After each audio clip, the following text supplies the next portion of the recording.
kenapa bisa diizinkan gitu? Ya, karena begini, kalau terkait dengan hal itu, saya kebetulan ikut mengikuti proses pelaporan ke Komnas HAM dan Ombudsman dan menyerahkan bukti-bukti penting ke sana. Begitu juga dengan kawan-kawan saya yang mengikuti saksi-saksi dalam setiap proses. Kami mengetahui bahwa ternyata yang memaksakan masuk itu Pak Firly Bahuri. Bahkan Pak Firly mengatakan dalam pertemuan rapat dengan pimpinan, meminta agar dilakukan dilakukan istilahnya bukan TWK, waktu itu belum nyebut TWK. Assessment. Dilakukan assessment di psikologi TNI AD. Oh, udah disebut tapi psikologi TNI AD. Disebut. Oke. Ya itu mintanya Pak Firly sendiri. Dan kemudian diminta agar kenapa perlu dilakukan itu? Pak Firly mengatakan karena di KPK banyak Taliban. Jadi pertanyaannya Pak Firly kenapa ngomong begitu ini? Saya curiga deh Pak sebenarnya Pak, mohon maaf ya Pak Firly gitu. Cuman kan kita tahu gitu ya itu narasi-narasinya buzzer gitu. Kok Pak Firly percaya aja sih gitu. Nah, ketika pembahasan itu Mbak, kemudian beberapa hari nggak ada yang respon karena memang itu aneh gitu. Dan sudah dilakukan pembahasan sebelumnya, sebelum November tadi saya katakan, pembahasan telah selesai dan pembahasan itu bersama dengan Kemenpan dan BKN. Telah selesai pembahasan itu dan tidak ada kaitan dengan hal itu. Tapi kan itu pimpinan satu orang dan seharusnya kan pimpinan kolektif kolegial. 4 lagi gimana? Masalahnya gini Mbak, di KPK itu beberapa pimpinan sering berkeluh kesah dengan kami, termasuk dengan saya. Curhat, pimpinannya curhat. Ini kocak Tapi fakta, juga, itu fakta ya. Saya bicara fakta. Dan saya siap bertanggung jawab dengan yang saya katakan. Bertemu dengan yang bersangkutan pun saya berani katakan. Karena saya tidak sedang mengada-ngada. Dan yang mendapat keluh kesah bukan cuma saya. Oh, oke, banyak. Bahkan di luar KPK pun banyak tokoh-tokoh yang dikeluh kesahin juga. Keluh kesahnya apa? Dikatakan bahwa di KPK ada pimpinan KPK yang terlalu dominan. Bahkan dalam beberapa keadaan 4 pimpinan ingin melakukan sesuatu dan yang satu ini tidak mau, itu tidak bisa terjadi gitu. Satu tidak mau ini adalah siapa? Dia yang tidak boleh disebut namanya itu? Yang sering disebut sama orang belakangan ini lah Mbak. Yang sering disebut oleh orang belakangan ini, baik. Jadi ketika itu yang terjadi dan kemudian dibicarakan dengan hal itu,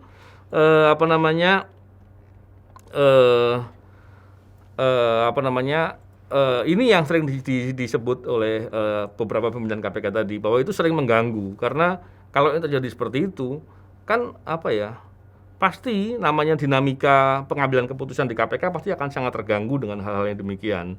Ini yang saya melihat bahwa kemudian proses yang dimaksud tadi di bulan Januari, kemudian dimasukkan ke Kementerian Hukum dan HAM untuk harmonisasi. Seharusnya yang berwenang melakukan itu siapa? Kembali saya katakan, yang berwenang adalah pejabat pengelola kepegawaian, dalam ini Sekjen dan pimpinan, Kepala Biro SDM. Tapi mereka nggak dilibatkan. Bahkan pertemuan terakhir nggak diajak bertemu dalam suatu rapat. Kalau diajak ke lokasi ya, tapi nggak boleh masuk ruangan lah gitu kurang lebih. Ya, ini yang saya kemudian melihat bahwa masalah-masalahnya memang serius ya. Itu baru dari proses hukumnya, dasar hukumnya. Pertanyaan berikutnya adalah kalau untuk membuat soal ya, kan harusnya user yang membuat value apa sih yang mau dimasukkan dalam soal-soal tersebut. Betul. Contoh nih Mbak, dalam penilaiannya yang dilakukan dalam TWK, pegawai KPK yang mengatakan bahwa Undang-Undang nomor 19 nomor 19 tadi soal revisi Undang-Undang KPK yang mengatakan itu melemahkan KPK, itu disebut dalam kategori merah. Lah selama ini KPK sebagai institusi justru mengatakan itu, dalam gugatan di MK juga mengatakan itu. Saya bersaksi di MK mengatakan itu di atas sumpah. Jadi saya kira kalau terus kemudian ada yang membuat penilaian dengan cara sendiri tadi, tidak sama dengan penilaian di KPK, kan jadi lucu gitu. Mana yang betul? Kalau terus kemudian pegawai KPK melakukan hal itu, dianggap sebagai hal yang salah, ini berbalik-balik gitu. Nah, karena apa? Value-nya nggak ditentukan. Tapi saya khawatir sekali ya, kalau untuk hal-hal yang sifatnya administratif kepegawaian aja peraturan-peraturan begitu mudahnya di-bypass, maka kalau untuk penanganan kasus bagaimana? Ini kan justru porsi yang luar biasa rentan untuk disalahgunakan. Benar. Jadi mengkhawatirkan banget ini masa depan KPK dalam hal mengikuti peraturan perundangan yang berlaku ya, karena bisa dipelintir semudah itu gitu. Ya, Gimana, ya, Bang? ya. Memang itulah yang menjadi kerisauan ya.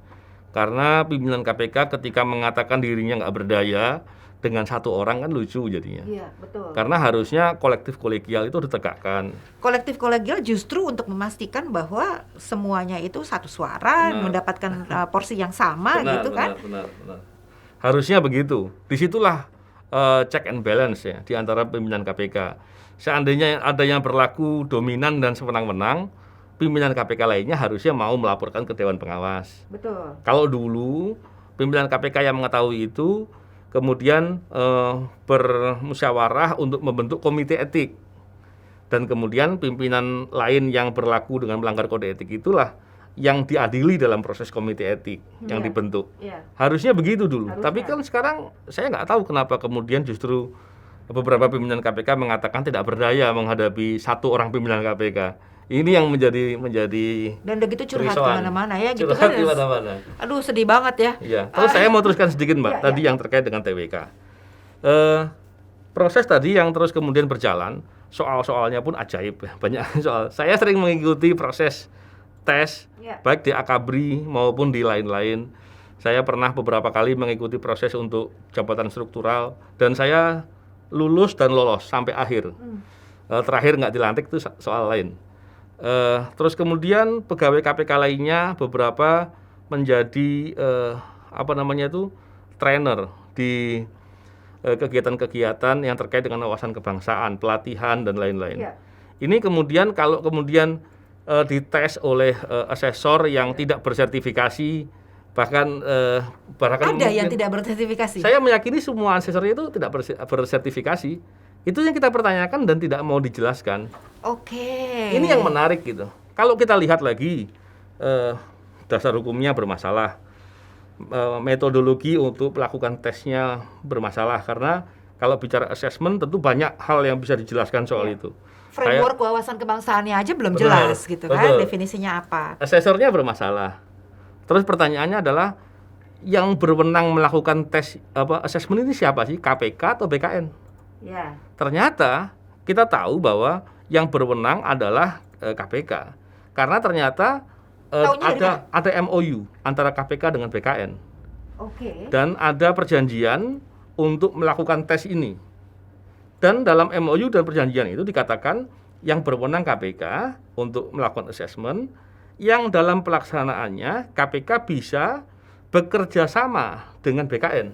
Tetapi kewenangannya ada di KPK. Ada di KPK. Ini MOU-nya kapan dibuat ya, Bang? Yang big date itu. Oh, yang Yang bulan April tapi April. terus tanda tangannya Seolah-olah bulan Januari. Iya.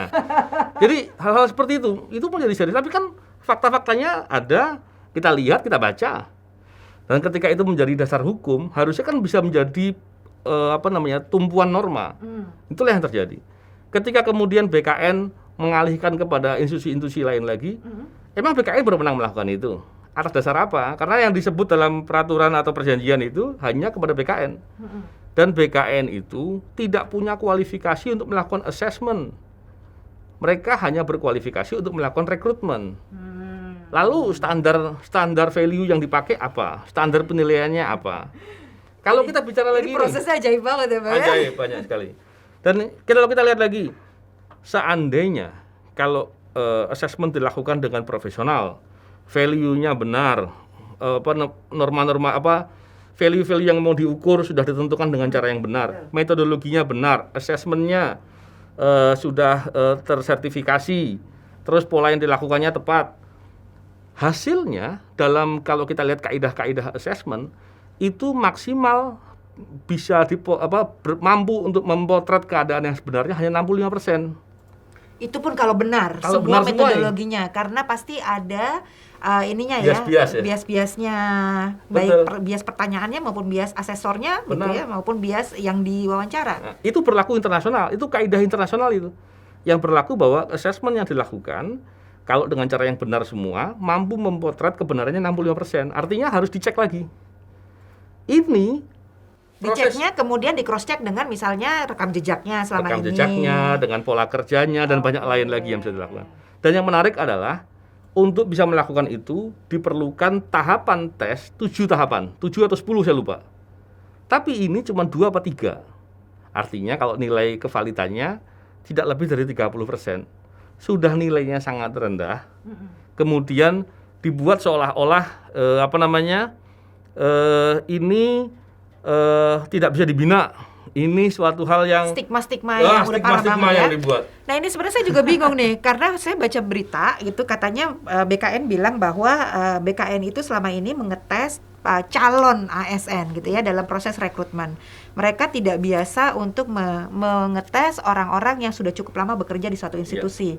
Oleh karenanya mereka naikin jadi menggunakan sebuah instrumen yang dianggap bisa memotret itu, yaitu adalah instrumen indeks moderasi bernegara. Yang ternyata itu adalah instrumen yang dipakai untuk rekrutmen tentara. Ya, berarti kan sebenarnya jelas gitu bahwa BKN hanya punya yang di rekrutmen ASN, terus nggak punya yang lainnya. Tapi dipaksain yang di sini, sementara mungkin KPK di sini nih tengah gitu ya. Tapi kenapa dipaksain gitu? Udah tahu instrumennya nggak matching, ini buat sipil gitu ya, bukan buat tentara, dan sebenarnya juga bukan rekrutmen tapi assessment. Kenapa ya dipaksain? Saya mau komentari sedikit Mbak yang tadi dikatakan. Saya pernah proses seleksi menjadi Taruna Akabri. Tentu saya juga pernah pendidikan di Akademi Militer selama 6 bulan rasanya. Artinya saya paham bagaimana kaidah-kaidah yang berlaku di militer. Militer itu tidak mungkin ada doktrin-doktrin yang tidak sama dengan sipil. Kenapa? Mereka ada kejadian-kejadian di mana norma-normanya berbeda ketika keadaan perang contohnya. Betul. Sehingga dalam militer kalau ada perintah dari atasan itu tidak boleh dibantah. Betul. Kalaupun ada yang salah atau apapun disampaikan 8 hari kemudian. Itu dalam militer benar. Karena apa? Keadaan perang nggak mungkin ada yang begitu. Terus kalau kami ditanya dalam tes wawancara, pertanyaannya benar ada nih Mbak di TWK. Kalau Anda sebagai ASN diperintahkan oleh atasan untuk melakukan sesuatu atau diintervensi dalam penanganan perkara untuk tidak memanggil saksi tertentu, tidak menggeledah tertentu dan lain-lain, apa yang dilakukan? Saya katakan saya tolak. Dan kalau sampai perintahnya sampai seperti itu, maka saya laporkan karena itu perbuatan pidana. Saya sampaikan begitu. Dan dalam kaidah kode etik atau nilai kode etik di KPK, kalau ada atasan memberikan perintah sesuatu yang salah, wajib ditolak. Artinya, jawaban saya sesuai dengan nilai-nilai kode etik di KPK. Tapi nggak sesuai sama nilai orang tertentu kali Bang, makanya nggak lulus. Aduh gimana? Jadi repot ya Bang. Tapi kalau gitu kenapa kemudian berbagai macam pihak gitu ya benar-benar semangat banget untuk mendukung BKN mempergunakan IMB itu gitu, padahal sebenarnya instrumennya nggak cocok buat sipil-sipil yang ada di KPK. Ya, pertanyaan lagi adalah yang berwenang itu siapa, BKN atau KPK? Kalau BKN memaksakan diri ini, BKN-nya kepentingan apa? Nah, gini loh Bang, saya nanya ke Abang, Bang Novel nanya balik lagi ke saya. Sebenarnya siapa yang bisa menjawab pertanyaan-pertanyaan ini? Begini Mbak, satu hal penting lagi. Seandainya pun dikatakan, seandainya prosesnya anggap aja benar seandainya. Ketika kami dites dikatakan bahwa kami tidak memenuhi syarat, saya lah dalam hal ini. Atau dikatakan tidak bisa dibina lagi. Saya tanya hasil tesnya mana saya mau lihat? Nggak dikasih Mbak. Kami ada nggak yang bisa ngelihat hasilnya? Ada nggak yang nggak tahu colongan, nggak sengaja atau apa? Ada yang sempat ada kawan di KPK. Jadi dia mengikuti proses unboxing ketika hasil dari PKN diserahkan ke KPK. Kayak habis beli HP, Bang, ada unboxingnya? Ya, ada itu di kawan-kawan ada yang kemarin sempat upload juga videonya unboxing dalam dalam acara unboxing itu. Kemudian salah satu kawan ini membaca alasan kenapa dia TWK. Disebut di situ dia tidak mentaat-taat kepada pimpinan atau selain melawan pimpinan, kurang lebih begitu. Yang kedua, dikatakan sering membocorkan informasi ke media. Padahal saya yakin dua anak ini nggak mungkin begitu ini. Tapi yang terjadi adalah dia sering membantah pimpinan, nggak nurut. Yang kedua, sering bocorin ke media. Padahal saya yakin sekali anak itu nggak seperti itu. Kenapa? Karena dia tidak punya kenalan dengan kawan-kawan media. Anak ini anak pendiam yang tidak pernah ada komunikasi keluar. Dan kemudian dipotret seperti itu. Pertanyaannya, Potret itu hasil tes mana? Oke. Dia ingat sekali tesnya tertulis tidak membahas itu sama sekali. Saya yakin. Nggak ada nggak pertanyaan ada. yang kemudian dia menjawab ke arah-arah sana Nggak gitu? mungkin ada.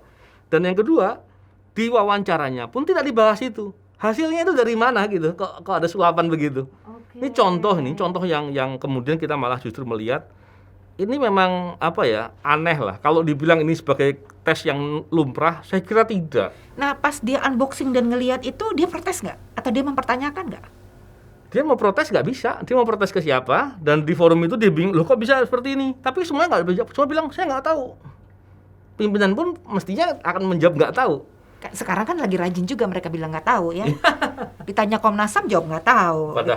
Padahal dalam peraturan Mbak jelas yang berwenang itu adalah KPK, dan hasil penilaian dari BKN yang disebut pihak yang diajak kerjasama tadi, kemudian ketika diserahkan kepada KPK, penggunaan hasilnya itu otoritas KPK penuh. BKN tidak boleh ikut-ikut dalam hasil penggunaan hasil nilai tersebut. Betul. Ketika User BKN dong yang nentuin kan. Benar. Ketika BKN kemudian mengatakan ini itu dan lain-lain, tadi yang saya katakan nilai apa namanya itu persentase kebenaran dari nilainya itu sangat rendah, metodologinya semua bermasalah. Terus mau lihat dari sisi mana lagi? Betul. Saya melihat ini seperti saya khawatir persekongkolan ini. Kayaknya itu kekhawatiran semua orang, banyak orang lah minimal. Buzzer sih nggak khawatir seperti itu. Cuma saya tuh bingungnya gini, kalau ngelihat prosesnya yang seperti itu gitu ya, terus kemudian saat ini juga terjadi orang pimpinan tuh main lempar-lemparan, pimpinan institusi-institusi yang terlibat ini kan main lempar-lemparan ya. BKN bilang kami tuh cuma pelaksana gitu, penentunya KPK bilang kami nggak tahu apa-apa, yang tahu kan BKN, kami itu cuma menerima hasil dari BKN gitu. Sementara itu banyak orang gitu sudah berteriak mengenai tidak validnya tes inilah, cacat lah dan segala macam, dan berbagai macam kecurigaan lainnya. Lalu sebenarnya kemudian banyak pejabat berbondong-bondong mengatakan bahwa ini sudah sesuai dengan instruksi presiden, ini dilakukan dengan valid, dengan benar. Itu dasarnya apa? Saya yakin bahwa dasarnya nggak ada.